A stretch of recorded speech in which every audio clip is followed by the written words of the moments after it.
Replacing the thermostat on your 2006 to 2012 Toyota RAV4 is an easy job you can do right at home for about 40 bucks, and we're going to do it right now. Now I have a lift which makes this job really easy for me, but this is totally doable with a set of ramps or a jack and some jack stands. Once you're under the car, the first step is to remove this splash guard. There's 6 10mm bolts across the front, and then the rest is held in by these plastic push pins.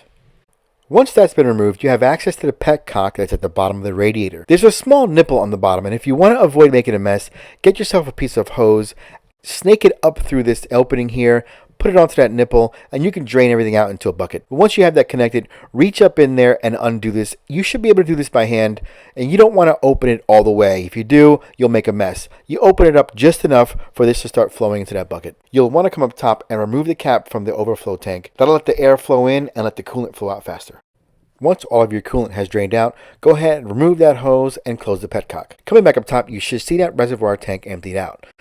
Getting to this thermostat is a little bit tricky because it lives right underneath your alternator, and you don't have to remove this alternator to get to this. As long as you can get a good quality 10mm socket on both of these 10mm nuts, which are actually studs, and you're able to apply good, steady, slow pressure upon removal, you should be able to back both of these out even with the alternator in place. For the top nut, a good deep 10mm socket should suffice, coupled with a small 1/4-inch ratchet.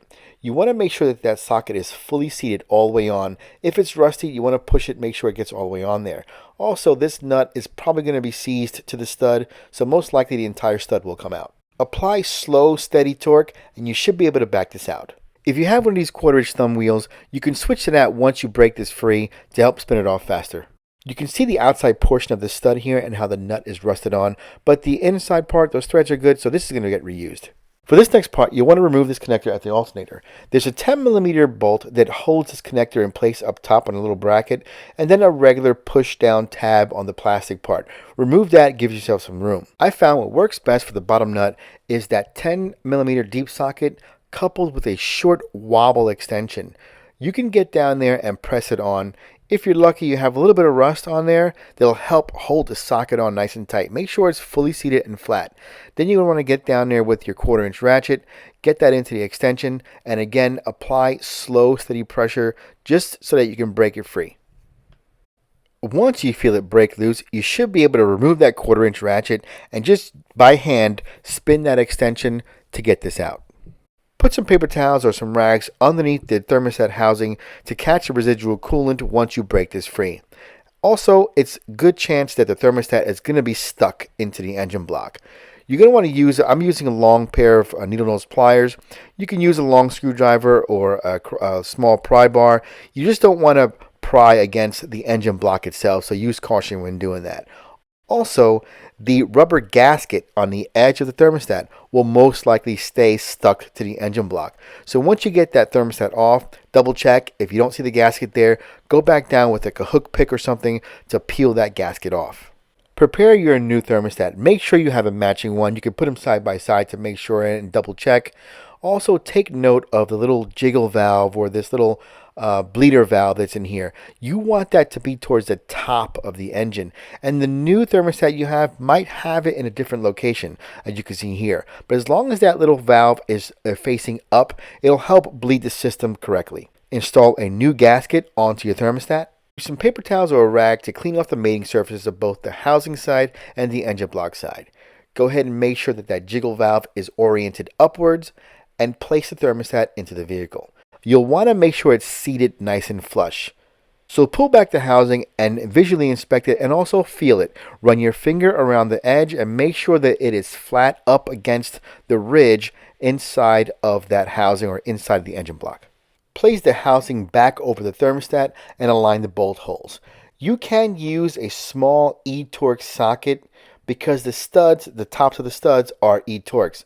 You can use a small socket like this just to help get it started. I would advise against using the E-torque socket itself for fully tightening or for removing these studs. But once you have them both started, you're going to go back in with your 10mm socket and torque them down. Keep in mind, these studs are going into an aluminum engine block, so 84 inch-pounds or about 7 foot-pounds is the most you want to use. You can't get a torque wrench down into this space, so you'll have to do it by hand.